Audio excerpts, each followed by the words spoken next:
Precioso Padre, nos acercamos en devoción, con sumo respeto a tu palabra, y algo anhelamos, Señor. Cada uno tiene razones, peticiones, súplicas, plegarias. Algunos pueden tener desaliento o angustia, inquietudes, una y otra. Y te pido, Espíritu Santo, que a través del mensaje de tu palabra edifiques nuestros corazones y nos permita ver, entender y descansar en tu palabra. Lo ruego en el poderoso nombre de tu Hijo Jesucristo. Amén. Amén. Nos encontramos en el Evangelio de Marcos, siguiendo paso a paso el camino de Jesús a la cruz. La razón por la cual Jesucristo fue a la cruz no es porque le ganaron las fuerzas humanas, no es porque los hombres fueron tan pícaros y tan astutos que lograron quitarle la vida. La muerte de Jesucristo tiene que ver con la salvación del hombre. Las Escrituras nos enseñan que por cuanto todos pecamos, quedamos destituidos de la gloria de Dios. Pero nos acompaña esa expresión bíblica, esa afirmación bíblica, acompaña la esperanza. Seguidamente dice, mas Dios muestra su gran amor para con nosotros, que siendo aún pecadores, Cristo murió por nosotros. Y esa es la razón por la que Jesús va camino a la cruz. Aunque para Él es aterrador, aunque para Jesús es una angustia impensable en nosotros mismos, Él con todo y aterradora experiencia, Él va camino seguro a la cruz, pensando en cada uno de los que han de ser salvos. Si usted es salvo, sepa que Jesús iba caminando, dando los pasos para su salvación, para mi salvación. Y cuando digo salvación, para la gente son temas como de religión. La gente dice, esos son ideas de religión. No. Tan cierto como que todos vamos a morir en esta tierra, es cierto que todos vamos a tener que dar cuentas a Dios. Nadie se escapa de Dios. Nadie. Y resulta que hay una noticia que puede ser buena o mala, dependiendo de donde se encuentre la persona. Tenemos un alma perpetua. ¿Qué quiere decir? Que aunque este cuerpo que tenemos se desvanece, se deteriora y desfallece un día, nuestra alma no. Nos encontraremos con el Señor. Imagínese cómo será ese momento cuando usted se encuentre con el Padre Dios y Dios le abrace y le diga, bienvenida hijita, hijito, cuánto anhelé tenerte en este lugar conmigo. Perfeccionado, sin debilidades, sin preocupaciones. Venid, benditos de mi Padre, dirá Jesucristo. Pero ¿cómo será para aquel que Jesús diga, nunca os conocí? Nunca le conocí. Y no habrá excusa, no habrá abogado, no habrá recurso, no habrá nada que pueda mediar. Por eso la palabra de Dios hoy es el mejor regalo para todos. Porque en la condición en la que nos podamos encontrar, por muy mala o penosa que sea, Dios nos llama para amarnos salvándonos. Entonces, en el Evangelio de Marcos, donde nos hallamos, abra su Biblia si la tiene, Marcos capítulo 14.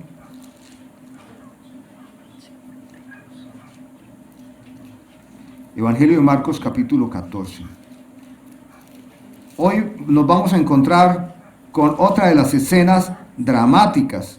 Vimos la semana pasada el arresto de Jesús, cómo lo capturan a la medianoche, como si fuera un asalto de ladrones. Y eso es lo que dice Jesús, como contra un ladrón habéis salido. Y les dice Jesús, estuve todos los días en las plazas y en el templo, en la sinagoga, les predicaba, ¿por qué no me cogieron de día?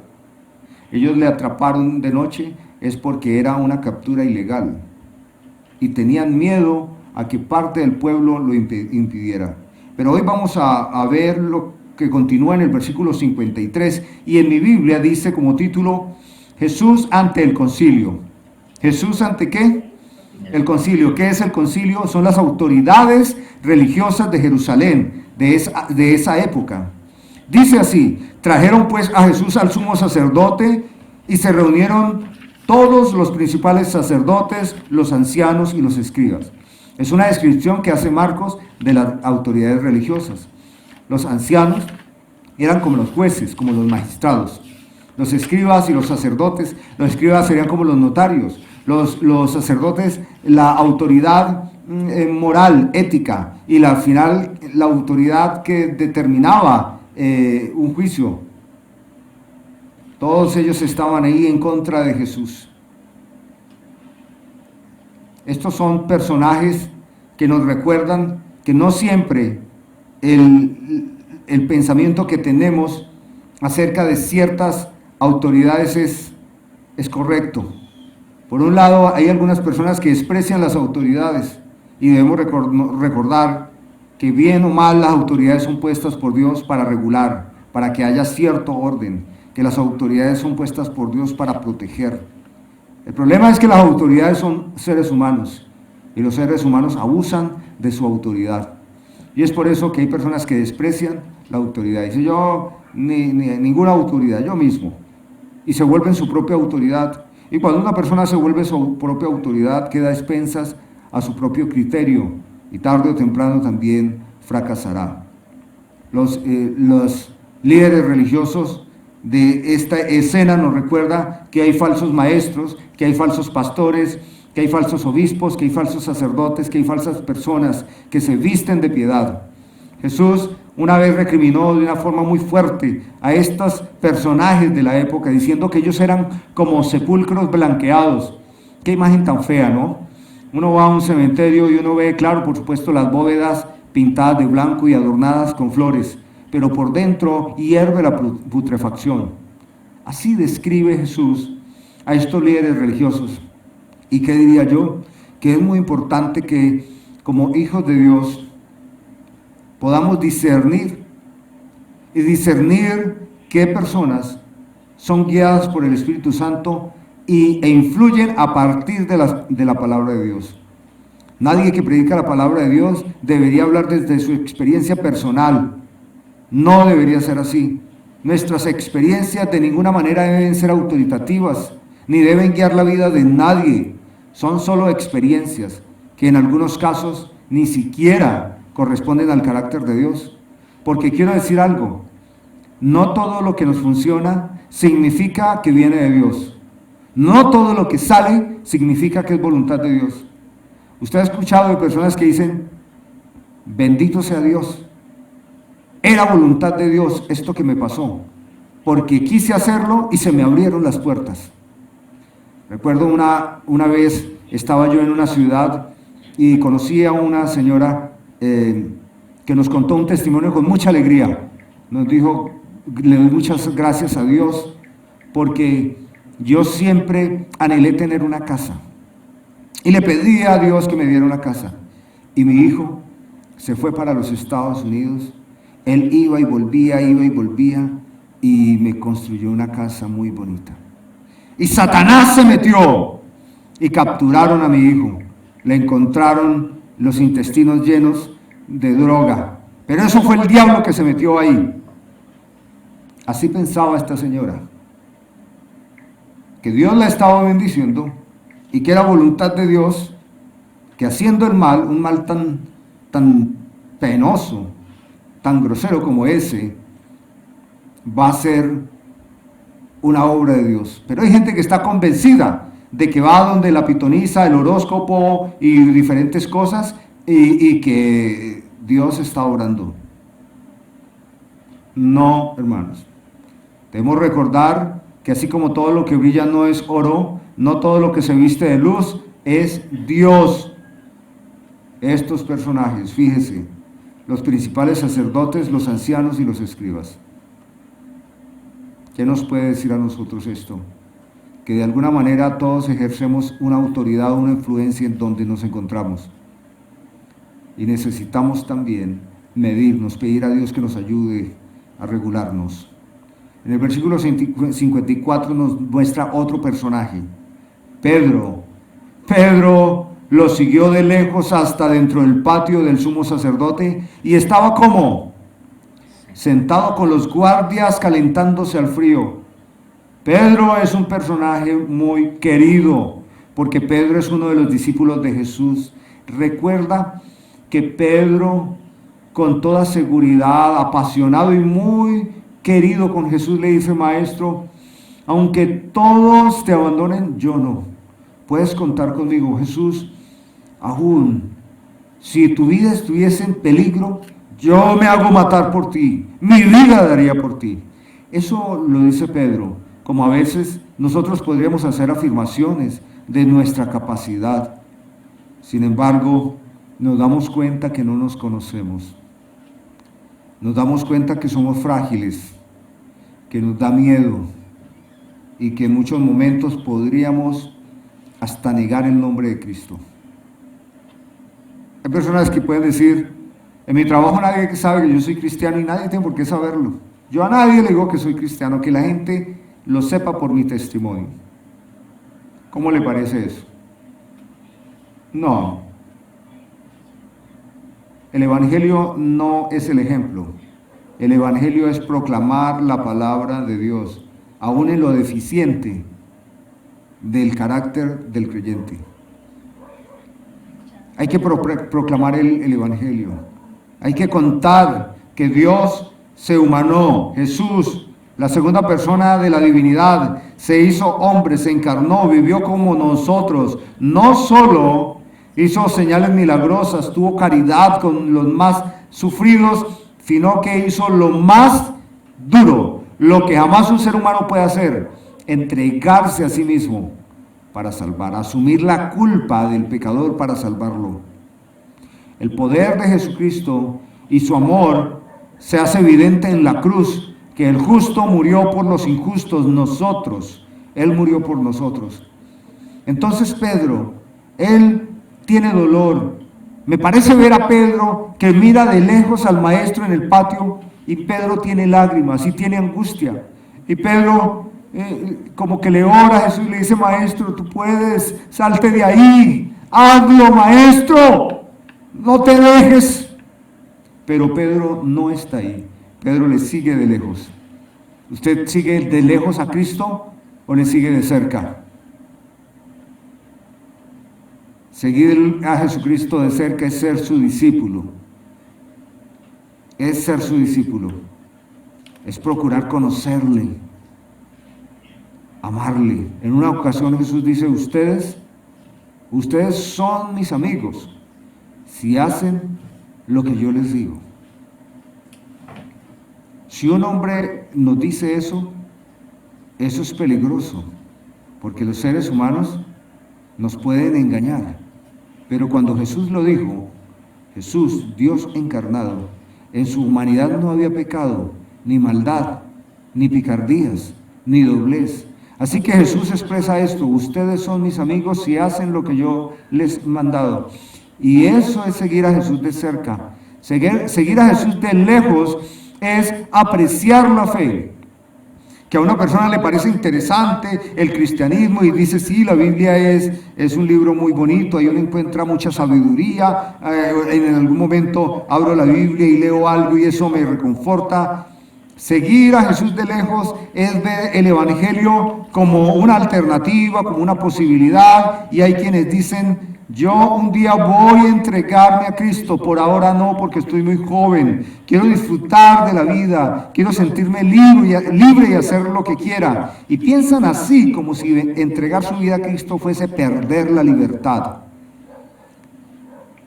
Y no es así. Seguir de lejos a Jesucristo en realidad es como tener una esposa y tener un amante.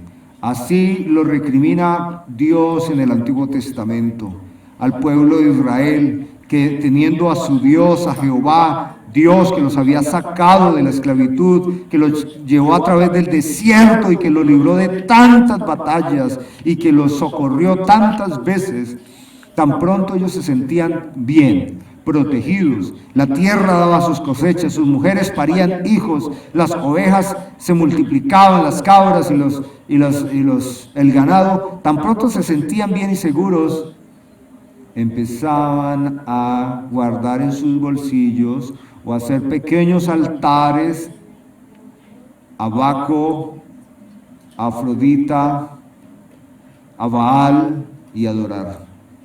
Algunos judíos llegaron al punto tan macabro de entregar a sus hijos primogénitos recién nacidos como sacrificio en el fuego. Terrible. Y uno dice esto, pero eso es de gente por allá animal. Pero el aborto es una manera de matar vidas, es una manera de entregar la vida que Dios le ha dado a una familia, a una mujer, y entregarla a la muerte. Seguir de lejos a Jesús o seguir de cerca. El Señor nos manda a seguirle de cerca.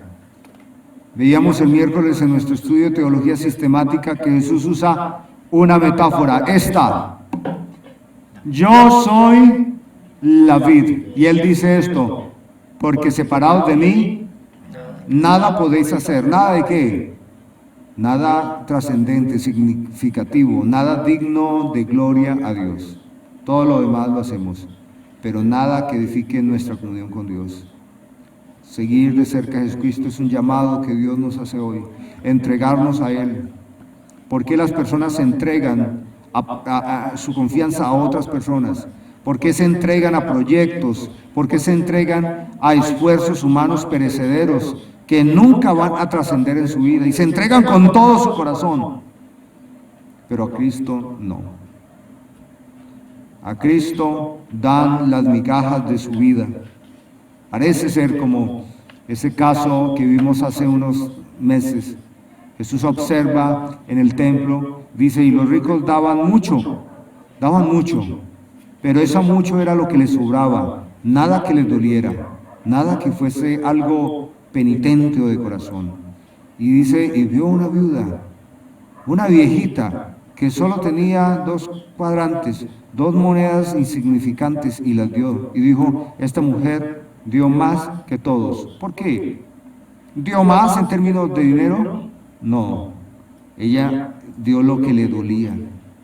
Es una enseñanza que no tiene que ver con dinero, tiene que ver con nuestras motivaciones, dónde se sustenta nuestra expectativa de vida, qué es lo que para nosotros es realmente importante.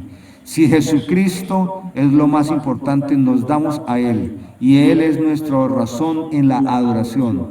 Jesús dijo, donde esté tu tesoro, allí está tu corazón. Seguir a Jesucristo de cerca. Esto es un fracaso de Pedro. Esto es lo que iba a suceder, ya que Pedro y Juan y Jacobo dormían y Jesús en 3 ocasiones se acercó y les dijo, oren, oren. Y mira a Pedro a los ojos y dice Jesús llorando, Pedro, tú estás dispuesto, tu espíritu está dispuesto, pero tu carne es débil. Ora para que no caigas en la tentación. Y él cayó en tentación. ¿Cuál tentación? El miedo, el temor. El temor. Pedro quería como ayudar a su maestro, pero no quería verse en peligro. Y dice la palabra de Dios que en el temor no obra Dios. Si usted vive una experiencia difícil desde el temor, no espere que Dios obre. Nos relacionamos con Dios desde la fe. Sin fe es imposible,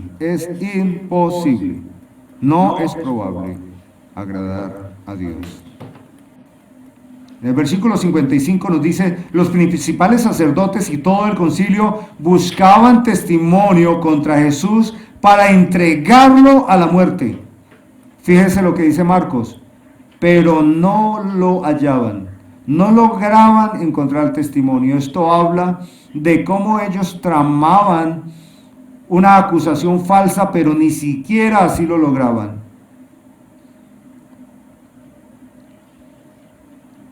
Porque muchos daban falso testimonio contra él, pero sus testimonios no concordaban. Unos decían una cosa y otros decían otra.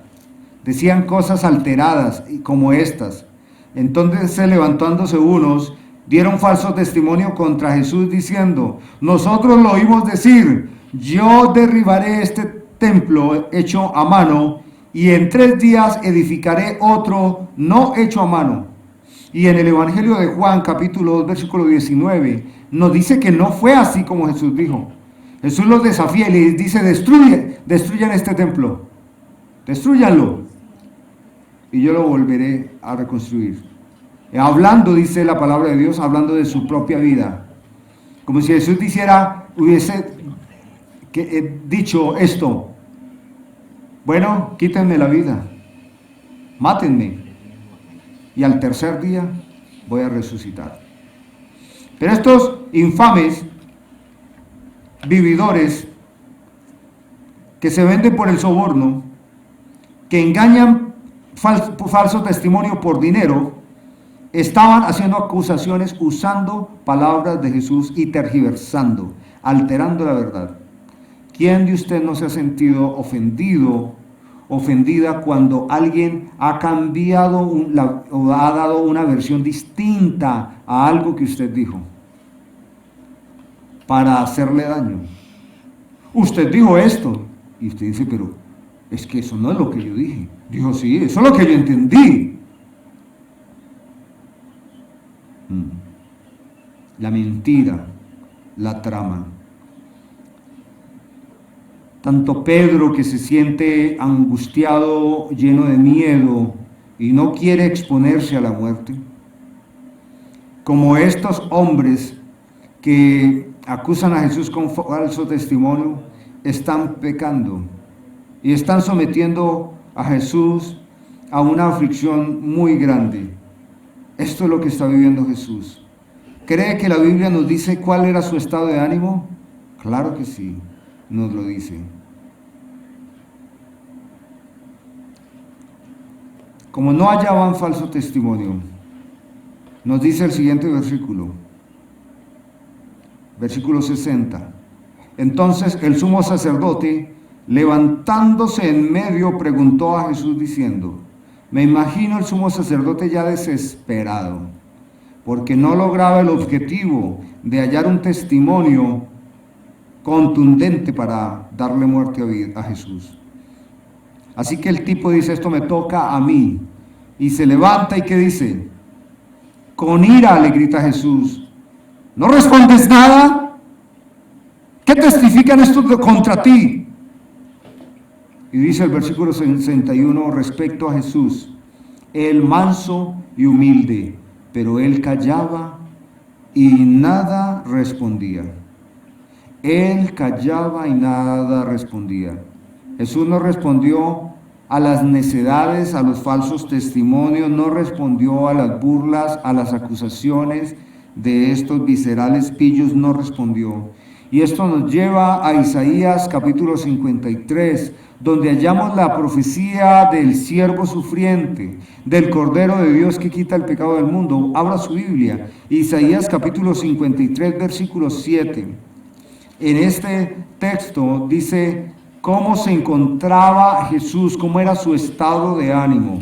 Versículo 7, angustiado él, Jesús, y afligido. Jesús estaba angustiado y muy afligido. Mientras esta gente lo juzga, lo acusa con infamias, con mentiras, Jesús está angustiado, está afligido. También Pedro está afligido y está angustiado, ¿cierto?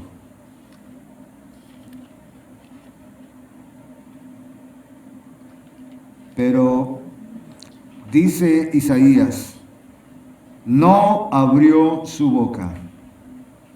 Y no abrió su boca contra estos groseros tipos.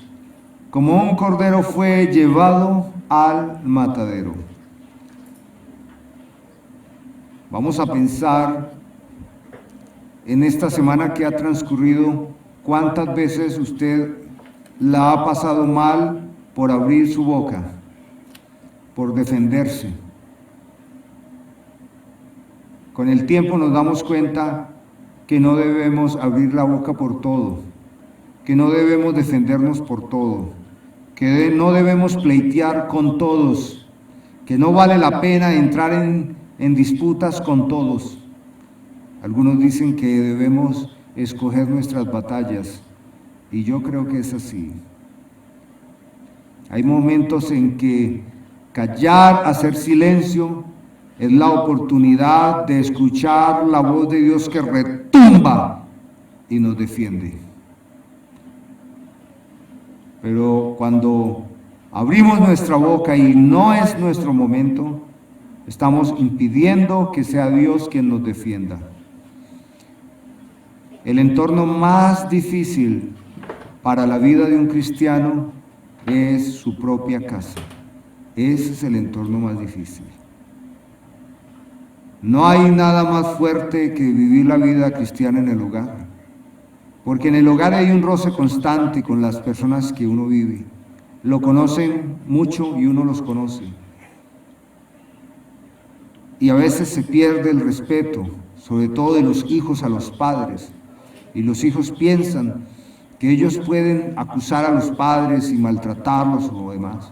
O hay padres que son abusivos, hay padres que son hirientes. Pero no hay nada mejor que explorar el crecimiento espiritual, la madurez en el entorno del hogar.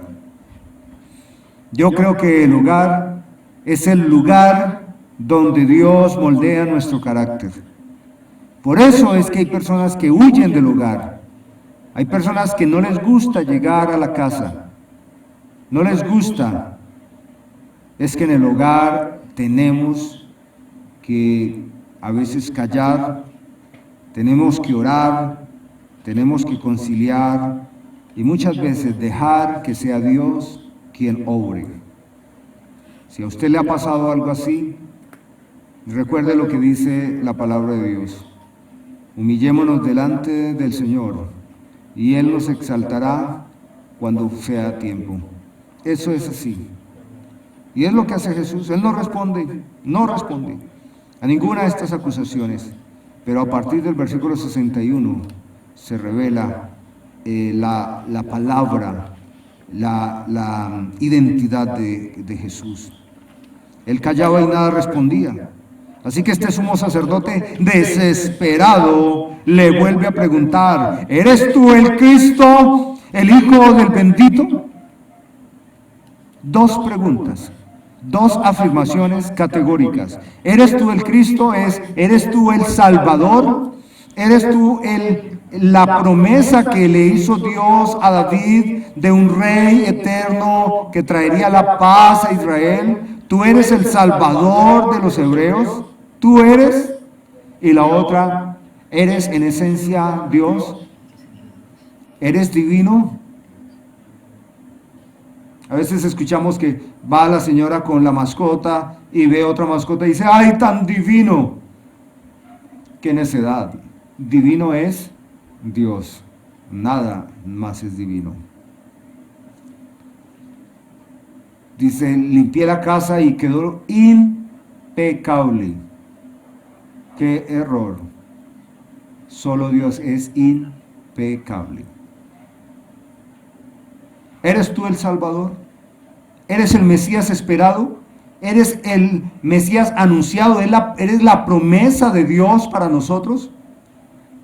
Y en segundo lugar, ¿es que acaso eres Dios? Así se traducen estas preguntas que le hizo el sumo sacerdote desesperado, con los pelos de punta, trasnochado y nada lograban. No lograban exacerbar los ánimos de Jesús, pero con esta pregunta, que esta sí es la batalla que elige Jesús, abre su boca. ¿Y qué responde Jesús? Yo soy. En nuestro hablar cotidiano, yo soy no es significativo, pero en este trasfondo teológico, yo soy evoca a la identidad que hace Dios de sí mismo allá en el desierto, cuando Moisés le dice: Jehová, cuando vaya a los hebreos y les diga que me has enviado a rescatarlos, y ellos me van a preguntar: ¿y quién te mandó? ¿Qué les voy a decir? ¿Quién eres tú? Y Dios No les dice, dígales que yo soy el Dios del trueno. Diles que yo soy el Dios de la fertilidad, de las cosechas, o que yo soy el Dios de la guerra. Nada de eso. Yo soy el que soy. Contundente. El yo soy es presente, continuo, perfecto, perpetuo. Yo soy significa lo inimaginado, incalculable humanamente, lo glorioso y supremo Dios mismo. ¿Y cuál es la respuesta que dice Jesús? Que Él es incalculable, ese eterno, ese glorioso, ese inaccesible, ahora en imagen de hombre, en corporeidad de hombre. Él es en sustancia, en esencia, divino y Dios. Es lo que está diciendo Jesús. ¿Y cómo reacciona entonces el sumo sacerdote a partir de esta afirmación? Pues ya lo veremos. Pero hay dos afirmaciones más que hace Jesús. Y preste mucha atención. La primera es que Él es Dios. Y todo aquel que quiera limpiar su alma, salvar su vida, tiene que creer que Jesús es Dios. No solamente que Jesús es un sabio, un hombre compasivo o empático. No, eso no es suficiente. Tiene que creer que Jesús es Dios. Dios humanado, Dios encarnado. ¿Por qué? Porque solo alguien como Dios podría presentarse a sí mismo, a Dios, una ofrenda tal cual como corresponde a Dios para salvar, para pagar, para justificar, para redimir. Ninguna ofrenda que pueda dar un hombre por sus pecados puede cubrir su maldad. Así que es Dios mismo humanado, Dios encarnado. La segunda afirmación que hace Jesús es mirándolos a los ojos, desafiando su mal interés. Les dice: y veréis al Hijo del Hombre sentado a la diestra del poder de Dios. Esto es lo que está diciendo Jesús, es que Él es Dios y que Él recibe del Padre toda autoridad. Él recibe del Padre toda gloria. Cuando leemos acerca de la resurrección, una de las cosas que encabeza la gran comisión es que Jesús le dice a sus discípulos: toda autoridad, toda potestad me ha sido dado, ¿dónde? En todo el rincón.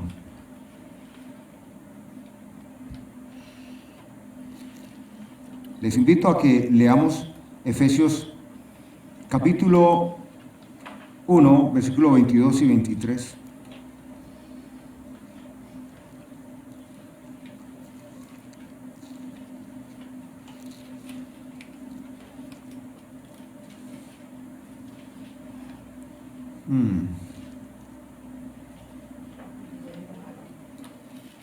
Uno 22.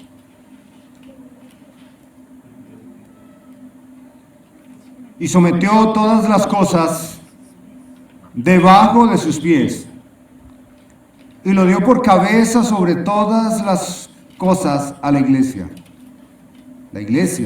la cual es su cuerpo, la plenitud de aquel que todo lo llena en todo. Esta afirmación es de la gloria poderosa de Cristo.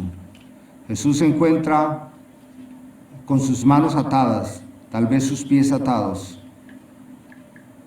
Pero es lo paradójico. El Rey que gobierna el universo, la palabra creadora, en una apariencia y en una humillación, como en un descrédito. Pero eso es lo que humanamente se vive. Pero espiritualmente Cristo reinaba y reina. Cristo estaba reinando en ese momento. Él se estaba entregando.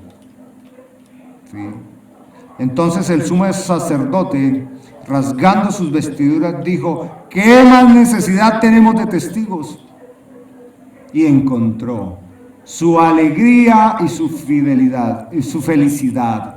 El sumo sacerdote que estaba airado, desesperado, ahora lleno de risa y de alegría porque encontró una justificación para quitarle la vida. Presenta una escena dramática, hipócrita, rasgando sus vestiduras, como diciéndole a la gente: soy celoso de las cosas de Dios y me arde el alma ver tal blasfemia. Pero no es así. Él no arde por temor de Dios. Él arde de felicidad porque siente que lo ha logrado.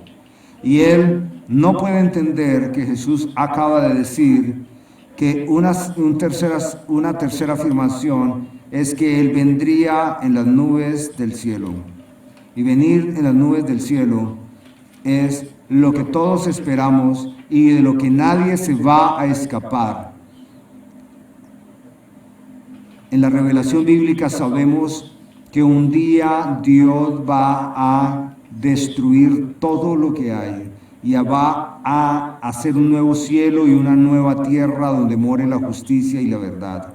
Porque en este mundo donde estamos, todos los días escuchamos que los malos ganan, logran sus objetivos, engañan, y que los abogados defienden a los malos y los malos ganan sus pleitos y los buenos humanamente pierden, que con falsos testimonios y con negocios turbios logran sus planes, se levantan y orquestan maldades y las logran, secuestran gente, matan gente, destruyen familias, hacen todo eso y se ganan puestos gubernamentales y se ríen de la gente. Y con dolor un día el salmista le pregunta a Dios: Señor, ¿por qué los malos prosperan? A veces el cristiano puede sentir como que vivimos en un mundo donde Dios no opera, como que el mal es el que venciera, como que el éxito estuviese en el mal. Pero no es así. No es así. Dios permite que los malos vivan sus poquitos momentos, 50, 80 años, pero eso no es nada.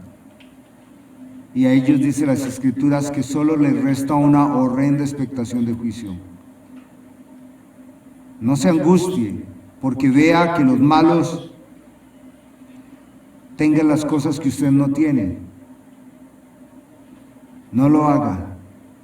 No anhele las cosas del malo, porque esas cosas que logra el malo se van en su contra. ¿Sabe lo que dice en Santiago? En la carta Santiago presenta una queja muy dura. Dice: ¡ay! Y dice: de los ricos opresores. Dicen: vuestras riquezas atestiguan contra vosotros, se están pudriendo de moho, porque han acumulado riquezas robando el salario de los pobres, y su clamor ha subido al cielo. Eso es uno de los ejemplos para decir que muchas veces en esta tierra los malos lograrán sus objetivos y muchas veces los hijos de Dios sufriremos como injusticia. Pero no anhele lo que ellos hacen, ni se involucre. No lo haga. Es todo lo que tendrán, y usted tendrá una eternidad gloriosa con el Señor. Sí, así es. El apóstol Pedro, en su segunda carta, en el capítulo 3, versículo 14, nos da una respuesta bastante importante. Segunda carta de Pedro, capítulo 3, 17.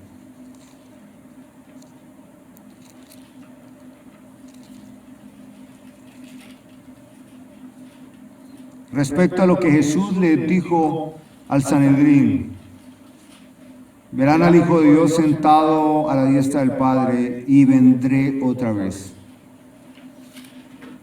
Aunque este mundo esté lleno de sufrimientos, las Escrituras nos dicen cómo va a terminar todo y cómo Dios hará justicia. La Biblia lo dice: Pero hay gente que se burla del evangelio y dice, esos evangélicos tan tontos, ellos creen en un apocalipsis, que vendrá un Dios y los va a salvar. Esos son cuentos. La vida es nacer, crecer, reproducirse y morir. Nada ha cambiado. Es un círculo vicioso de nacer, perder, sufrir, sobrevivir, un día morir. Y nada más pasará. Nadie vendrá a rescatarle. Cada quien hará su vida como pueda. Eso dice los burladores. Pero ¿qué dice Pedro ahora siguiendo a Jesús de cerca? Versículo 3. Sabed ante todo que en los últimos días vendrán burladores, andando según sus propias pasiones y diciendo, con burla, ¿no? ¿Dónde está la promesa de su advenimiento? O sea, que vendrá. Porque desde el día en que los padres durmieron o fallecieron, todas las cosas permanecen así como desde el principio de la creación. Estos burladores ignoran voluntariamente que en el tiempo antiguo fueron hechos por la palabra de Dios, fueron hechos los cielos y también la tierra, que provienen del agua y por el agua subsisten, por lo cual el mundo de entonces pareció anegado en agua, hablando del juicio de Dios en el diluvio, colocándolo como un ejemplo de lo que ha de venir.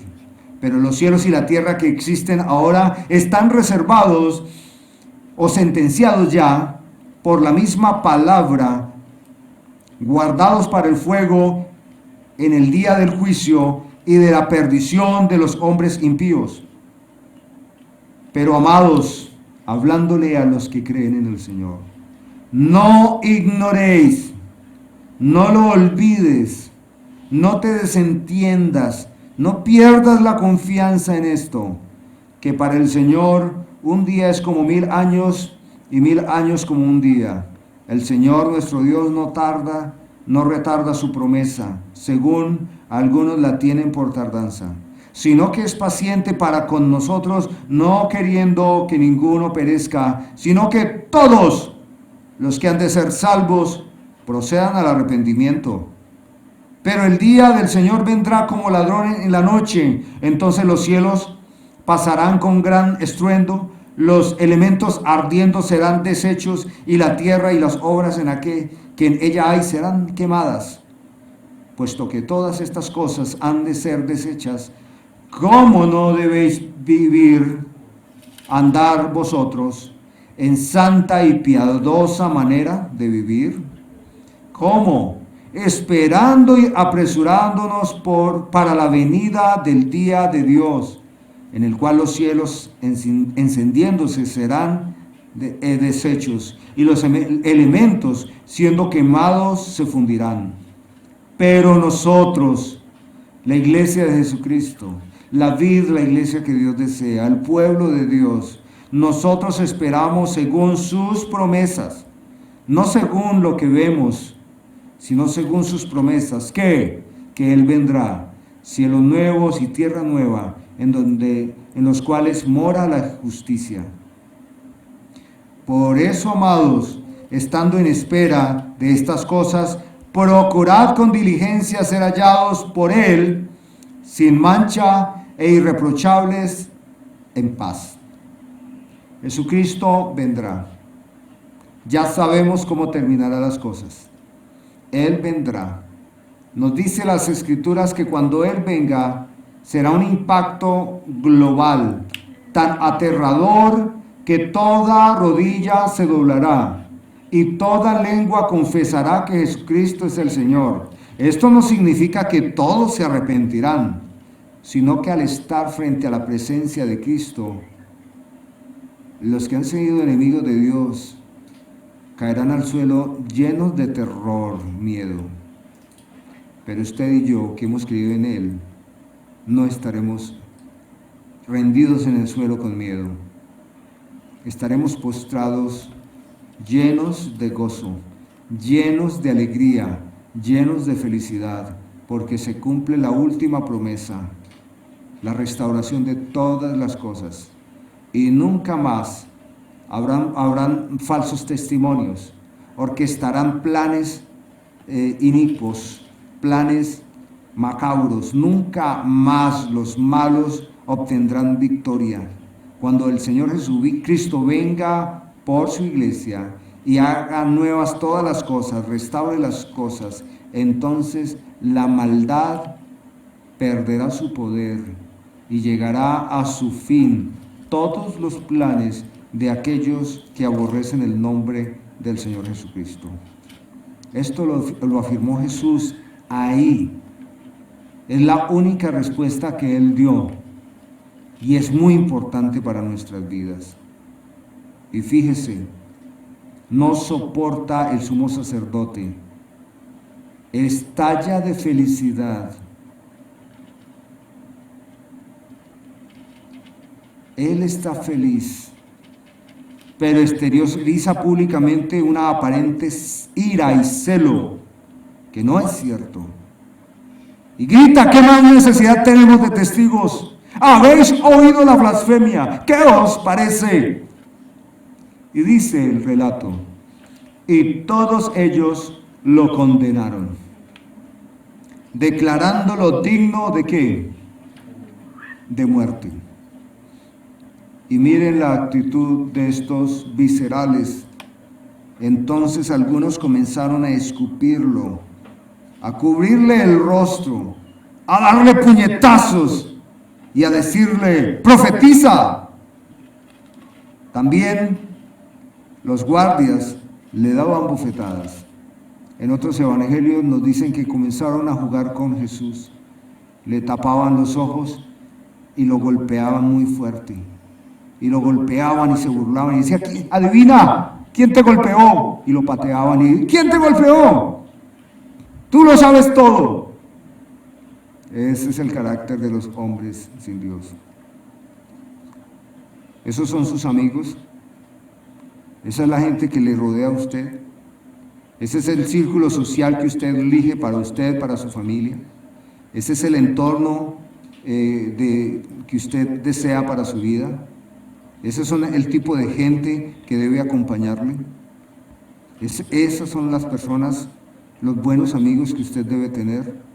Pues no son los que yo quiero para mí, ni para mi esposa, ni para mi hija, ni para mi hijo. Estas personas odian a Jesús.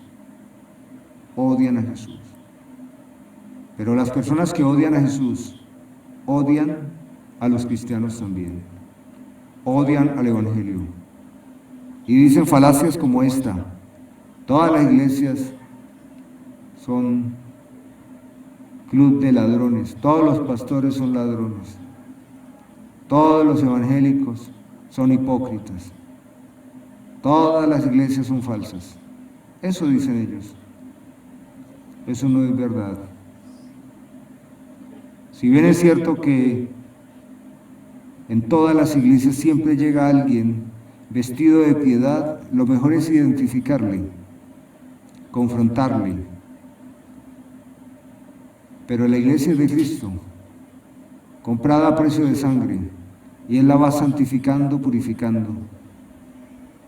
Y es probable que así como Jesucristo experimentó humillación y maltratos, también nosotros en algunos momentos injustamente padezcamos ciertos abusos. Voy a terminar leyendo para ustedes este estímulo que nos da el apóstol Pedro. Y también todos los que quieran vivir piadosamente en Cristo Jesús padecerán persecución. Y también todos los que quieran vivir piadosamente en Cristo Jesús padecerán persecución. Eso es así. Si usted quiere vivir piadosamente, usted se hace enemigo del mundo. Porque a la gente le molesta, le fastidia una persona respetable, una persona honorable, una persona que no se presta para la mentira, una persona íntegra. Le fastidia. A la gente le ofende que usted no participe en sus recochas de doble sentido, que usted no reaccione aceptando las groserías que ellos hacen. Y también todos los que quieran vivir piadosamente en Cristo Jesús padecerán persecución. Fíjese, a continuación dice, pero los malos hombres y los engañadores irán de mal en peor, engañando y siendo engañado. Afirmación en segunda carta a Timoteo capítulo 3. Esta es la realidad. Y con esto no estoy diciendo que la vida del cristiano es una tragedia y que abracemos las pérdidas, el deterioro, el sufrimiento. No. Pero sí es importante recordarnos que nosotros no somos de este mundo. Nosotros somos el pueblo de Dios, adquirido a precio de sangre. ¿Y cómo puede usted, reconociendo que el Señor le ha llamado, que el Señor se entregó para salvarle, cómo puede usted elegir a Barrabás? ¿Cómo puede desechar al Cristo que salva y abrazar a esta gente que escupe, golpea, acusa infamemente y condenan a muerte a Jesús? Eso es lo que sucede cuando una persona desprecia a Cristo. Cuando desprecia a Cristo, le quedan el mundo y todas las maldades que hay. A mí me parece muy doloroso que una jovencita se entregue a este mundo, entregue su juventud, su salud, su cuerpo, su tiempo, a este mundo de borrachos, de groseros, de promiscuos, de mentirosos, de tramadores. Y acaba todos los mejores años de su vida entregándoselos a un mundo de basura, donde el mal se burla del bien. ¿Cómo puede pasar eso? ¿Cómo la gente puede hacer eso? ¿Cómo la gente puede preferir estar en una discoteca donde hay todo tipo de acciones vulgares deshonestas?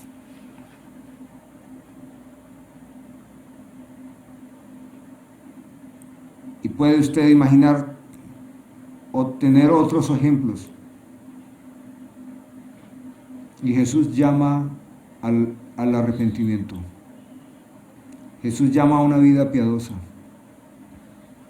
Somos la vid, la iglesia que Dios desea.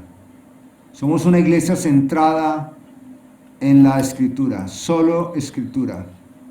No en profecías, no en adivinaciones, no en positivismo, no en sueños, no en adivinación. Somos una iglesia centrada en esto, en las Escrituras. Solo en las Escrituras. Porque todo lo demás es una gran posibilidad de engaño. Solo Escritura. Y cuando es solo Escritura encontramos a Jesús. La vida cristiana y seguir a Jesús de cerca es solo fe. No puede ser más que fe. No espere que se le va a aparecer Jesús, que se le va a aparecer en el modo de una pared. No espere que se le va a aparecer en un sueño, solo por fe. Jesús le dijo a la mujer samaritana, la hora ha llegado, es el momento. Quien quiera adorar a Dios, lo tendrá que hacer en espíritu y en verdad. Esto es solo por fe, solo por fe, sola Escritura, solo por fe. Somos una iglesia que entiende que somos salvos solo por gracia. ¿Qué es gracia? Que no hay nada que hayamos podido dar al Señor, sino que Él desde su perfecto, eterno y extraño amor para con nosotros, nos mira con buenos ojos y nos quiere salvar. Pero no hay nada en nuestras manos que podamos darle, que Él dijera, oh, yo no había visto semejante detalle, venid a mí. Eso no existe, nunca ha existido ni existirá.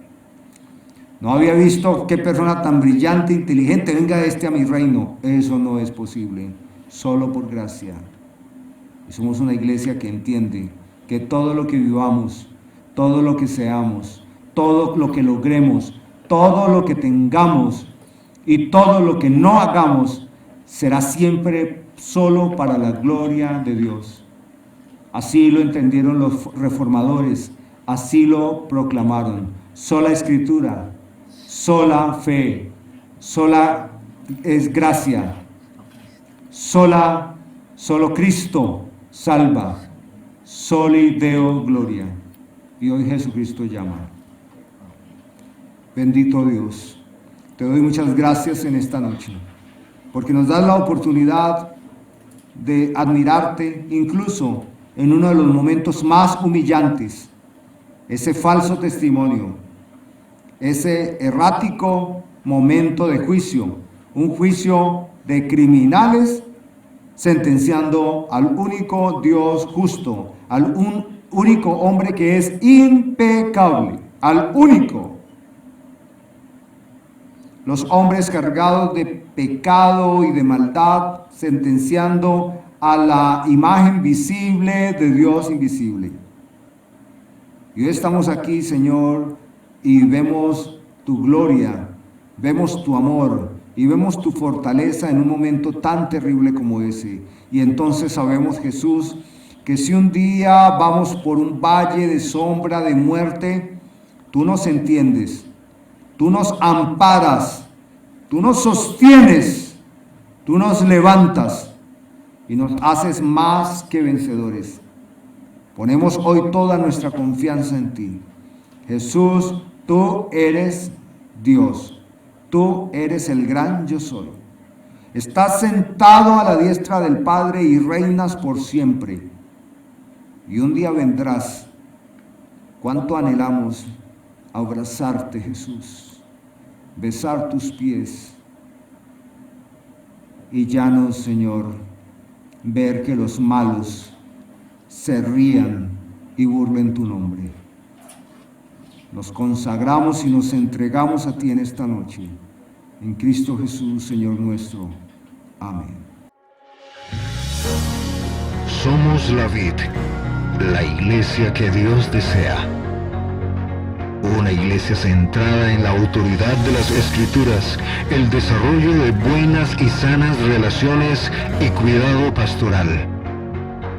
Queremos que los cristianos piensen bíblicamente y que aborden los desafíos de la vida bajo el poder del Espíritu Santo. Bienvenidos.